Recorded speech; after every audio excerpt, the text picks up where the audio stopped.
오늘 이재명 대통령님의 초청으로 여야 지도부가 청와대에서 만납니다. 지난 2월 장동혁 국민의힘 대표가 일방적인 통보로 약속을 깨버린 지 50일 만의 회동입니다.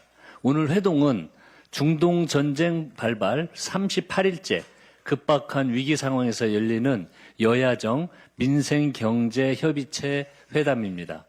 중동 위기를 극복하고 민생을 안정시키기 위해 여야의 초당적 협력이 그 어느 때보다 절실합니다. 가장 중요한 것은 26조 원 규모의 전쟁 추경 신속 처리입니다. 야당의 합리적이고 생산적인 의견은 경청하겠습니다. 하지만 억지와 발목 잡기에는 단호하게 대처하겠습니다. 오늘 청와대 회동이 국가적 위기를 극복하고 국민의 삶을 지키는 민생경제협치의 새 출발이 되기를 희망합니다. 윤석열 정부 공직기강 비서관실이 쌍방울 대북송금 사건에 개입한 정황이 확인됐습니다. 이번 사건은 단순한 정치 검찰의 일탈이 아니었습니다.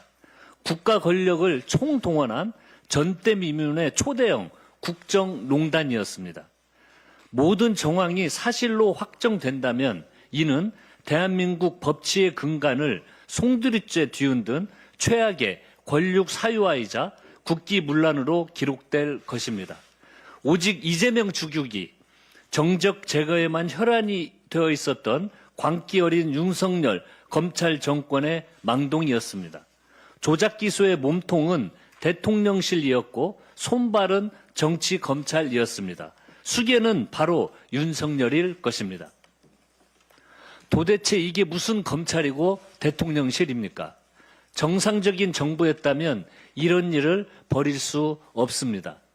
녹취록으로 드러난 형량 거래를 통한 허위 진술 유도 정황, 교도관 증언으로 확인된 연어 회덮밥과 술 등 외부 음식 반입, 국정원 특별감사로 밝혀진 대통령실 관여 의혹, 이 밖에도 김성태 주가 조작 봐주기 정황, 쪼개기 기소 의혹 등 지금까지 드러난 것만으로도 그 사안이 매우 중대합니다. 한편 박상용 검사에 대한 직무정지 처분은 사필 규정입니다.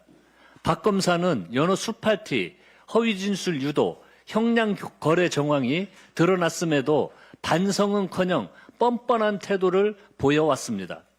국정조사에 출석해서는 증인 선서를 거부하며 오만방자한 정치검찰의 민낯을 적나라하게 보였습니다. 국민의힘은 이런 박상용 검사를 불러 별도 청문회를 개최한다고 합니다. 법과 절차에 따른 국정조사를 내팽개치고 박상용 개인을 위한 동무대를 마련해 주겠다는 것입니다. 그러고도 공당 자격 있습니까? 국민의힘은 언제까지 정치검찰을 비호할 것입니까? 이제 좀 그만하십시오. 국민을 대변해야지 왜 일개 정치검사를 대변하는 것입니까? 국민은 안중에도 없습니다. 박상용 검사는 이성을 잃고 정치 행위를 하고 있습니다. 본인이 정치적 중립을 지켜야 할 공무원이라는 사실을 잊었습니다. 본인의 심각한 문제에 대한 돌파구를 정치적 행위로 풀려는 그 이상, 그 이하도 아닙니다. 민주당은 국정조사 이후 즉각 특검 도입으로 조작 기소 의혹을 먼지 한 톨 남기지 않고 모두 규명하겠습니다. 책임자는 엄정히 벌하겠습니다. 이 사회에 더는 정치검찰이 발붙일 곳은 없을 것입니다. 어제 이재명 대통령님 주재로 열린 국무회의에서 개헌안 공고안이 심의 의결됐습니다. 이제 20일간의 관보 공고를 거치고 5월 10일까지 국회 본회의에서 의결되면 6.3 지방선거와 동시에 개헌안 국민투표가 가능합니다. 이번 개헌안은 5.18 민주화운동과 부마 민주화 항쟁의 전문수록, 계엄에 대한 국회 통제 강화, 국가 균형 발전 등을 담고 있습니다. 이미 국민적 공감대가 충분히 이루어진 의제부터 부분적이고 단계적으로 바꾸고자 하는 취지입니다. 현행 헌법은 1987년 제9차 개정 이후 39년이 지나도록 단 한 번도 손대지 못했습니다.